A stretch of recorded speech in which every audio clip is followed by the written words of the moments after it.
વિરમગામ શહેરમાં ઠેર ઠેર વરસાદી પાણી ભરાયા છે। વિરમગામથી સંદેશ ન્યૂઝનો ગ્રાઉન્ડ ઝીરો રિપોર્ટ। અનેક રહેણાંક વિસ્તારમાં વરસાદી પાણી ભરાયા। શ્રી પંચમુખી હનુમાન સર્કલ રસ્તાઓ પાણી થયા છે। કુંવરબા પાર્ક જક્ષી રોડ ઉજીની ચાલી પણ પાણી થઈ ગઈ। કૃષ્ણ સોસાયટી સહિત રહેણાંક મકાનમાં પાણી ઘૂસ્યા। તો અમદાવાદ ગ્રામ્યના વિરમગામમાં હાલમાં ઉપરવાસના વરસાદી પાણીનો કહેર યથાવત છે અને વિરમગામના અનેક રહેણાંક વિસ્તારમાં પાણી ભરાઈ રહ્યા છે।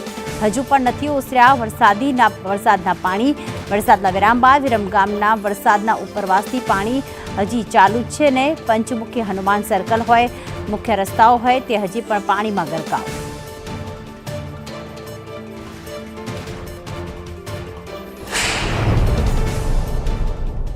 ઉપરવાસના વરસાદી પાણી હજુ વિરમગામમાં યથાવત છે। વરસાદના વિરામને 3 દિવસ છતાં પણ વોર્ડ નંબર 2ના જે કુંવરબા પાર્ક સહિતનો જે વિસ્તાર છે આપણે દેખાડવા માંગીશ કે દૂર દૂર સુધી અહીં કુંવરબા પાર્ક અને આજુબાજુના જે રહેણાંક વિસ્તારો છે આશરે 200થી વધુ અહીંયા ઘર આવેલા છે। તમામ ઘરના જે મકાનો છે તેમાં આ ઉપરવાસના વરસાદી પાણી ઘૂસી ગયા છે અને અહીં સ્થાનિકોને ભારે હાલાકીનો સામનો કરવો પડ્યો છે। અહીંના આપણે સ્થાનિક રહીશો સાથે વાત કરશું।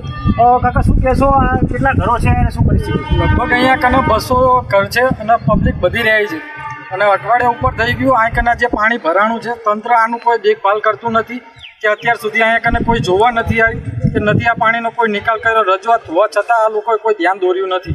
કોઈ કાઉન્સિલર સદસ્ય આવતું નથી અત્યારે અહીં કને કોઈ કાઉન્સિલર, કોઈ અધિકારી, પ્રાંત અધિકારી કે મામલતદાર કે સરકારી કોઈ પણ અધિકારી કે ચૂંટાયેલા જે પણ કોઈ સદસ્યો છે એ આ બાજુ હજી ડોકાણાય નથી કે નથી ખબર પૂછી કે ભાઈ આ બાજુ શું પરિસ્થિતિ છે। અહીંયા બહુ જ તકલીફ છે। પાણીનું બહુ લેવલ વધતું જ જાય છે। ઘરમાં પાણી ઘૂસી ગયા છે। અત્યારે લઈ કોઈ તંત્રના અધિકારી કે કોઈ પણ ધારાસભ્યથી માંડી કોઈ જોવા આવેલ નથી। અમે અહીંયા રાત દિવસ કેવી રીતે નીકળે છે, સાપ જીવજંતુ હોય ઘરમાં ઘૂસી જાય છે। તમામ જે મકાનો છે અહીંનો જે આખો વિસ્તાર છે જે આખો બેટમાં ફેરવાયો છે અને જેના કારણે આ સમગ્ર વિસ્તારમાં હાલાકીનો સામનો કરવો પડે। તંત્રના કોઈ અધિકારીઓ અહીંયા પહોંચ્યા નથી, પરંતુ સંદેશ ન્યૂઝની જવાબદારી એ દરેક ગ્રાઉન્ડ ઝીરો રિપોર્ટ કરી રહી છે અને અત્યારે અમે તમામનો જે તાસીર છે અમે જાણવા પ્રયત્ન કરી રહ્યા છીએ। પિયુષ ગજ્જર, સંદેશ ન્યૂઝ, વિરમગામ।